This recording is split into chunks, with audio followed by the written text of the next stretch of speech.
Penguin Random House Audio presents The Fifth Domain, Defending Our Country, Our Companies, and Ourselves in the Age of Cyber Threats, by Richard A. Clarke and Robert K. Knake.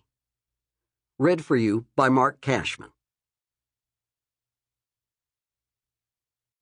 To the late Michael A. Sheehan, soldier, diplomat, patriot, iconoclast, friend. Richard A. Clarke.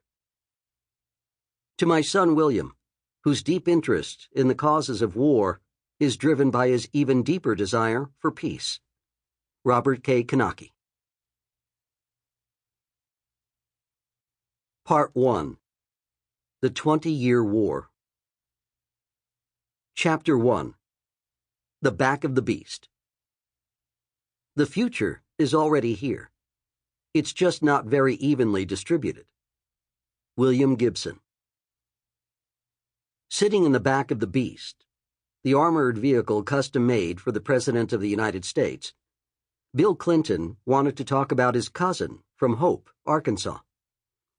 He didn't want to talk about the major speech he was about to give at the National Academy of Sciences. It was January 1999, and Clinton had just proposed budget initiatives to combat emerging threats, including those in the cyber domain. Few people then saw cyber threats as a major problem, but he did. Dick Clark sat next to him with a PowerPoint deck and an annotated version of the speech, but the president was channeling his Bubba persona, telling a story about Arkansas and not to be stopped. When the Beast pulled into the underground parking at the academy, Clinton finally turned to the business at hand. I read the speech. It's okay. That meant it wasn't. But really, isn't what we want to say something like this? Throughout history, there's a competition between offensive and defensive technologies, and a gap between their development. A guy in a cave carves a rock and attaches it to a stick and creates a spear. And then someone needs to defend against that, so they get some animal hides and make a shield. Later on, people defend towns with walls, and then some guy invents battering rams and catapults.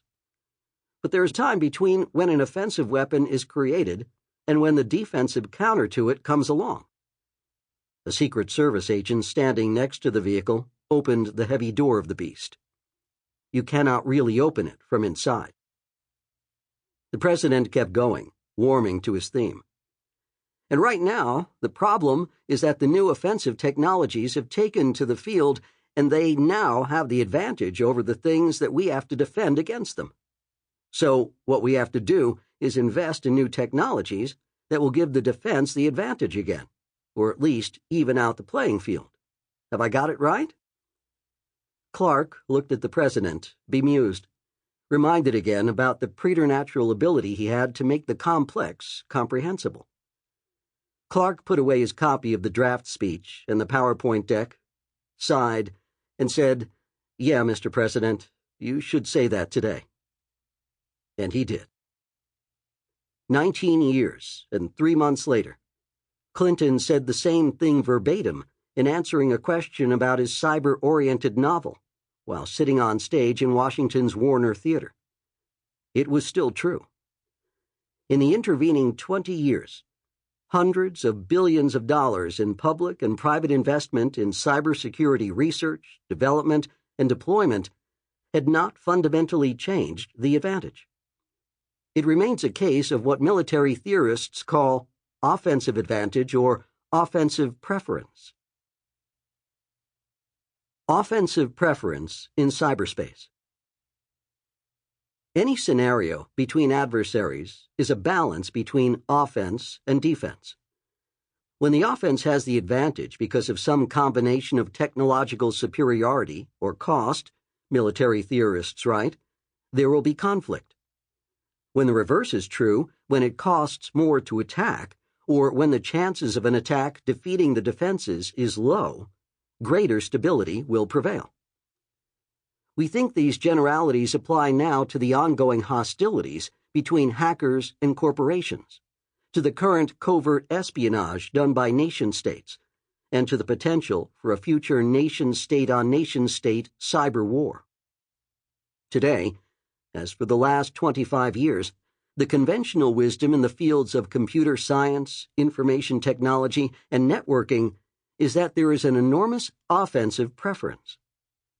That might not have been a big deal to most people, except that in the last 25 years, we have also made almost everything dependent upon computer networks.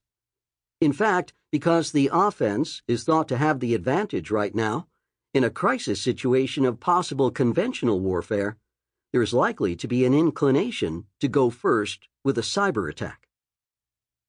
This audiobook is about how the balance between offense and defense is changing, and how the rate of change can be increased to set us on the path to stability.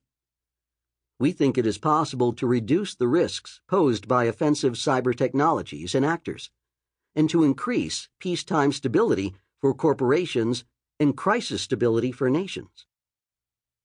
As we write this in 2019, we see a pattern of malicious activity in cyberspace that suggests we are already engaged in a low-grade, simmering cyber conflict with Russia, China, and Iran.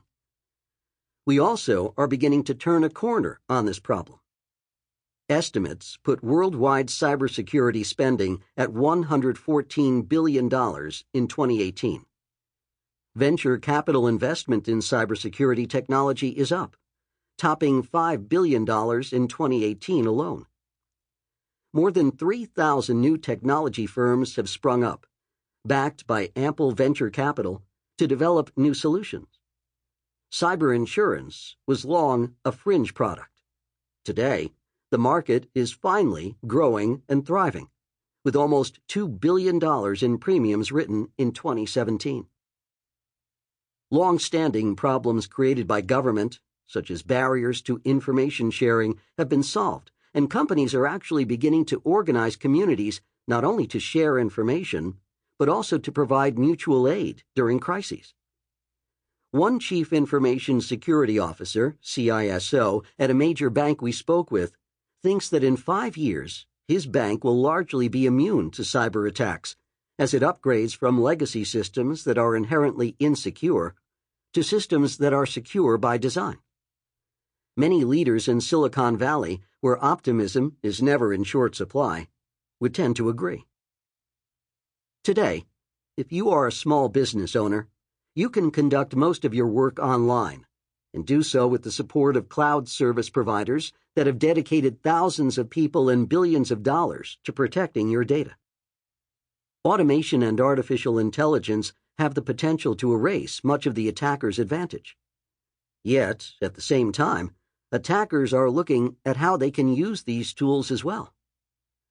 Quantum computing could provide both impossible-to-break protection for data and the ability to crack all current forms of encryption. Blockchain, which many technologists think could lead to fundamentally more secure protection of data, has for the time being found its biggest use in cryptocurrency, a technology that is decidedly giving an advantage to attackers by allowing criminals to move their ill-gotten gains around anonymously. These technology trends could shift the balance in either direction. It is up to us to determine which way the scales will tip. The Pentagon has long identified 4 primary domains of conflict: land, sea, air, and space. In recent years, cyberspace has come to be known as the 5th domain. Unlike the others, cyberspace is man-made. It can therefore be changed by man. It is a positive attribute of cyberspace that once a weapon has been used and discovered, it can be blocked. That is the equivalent of changing the atmosphere so that bombs can no longer fall. We have been working together on the cyber problem for 15 years. We both consult for major corporations, cybersecurity companies, and venture capital and private equity firms. We have both been adjunct faculty members teaching graduate students about cybersecurity. And for our sins, we have both spent time in government agencies, Dick Clarke in the Defense Department and State Department, Rob Kanaki in Homeland Security. The best parts of our government experiences, however, were Sample complete. Ready to continue?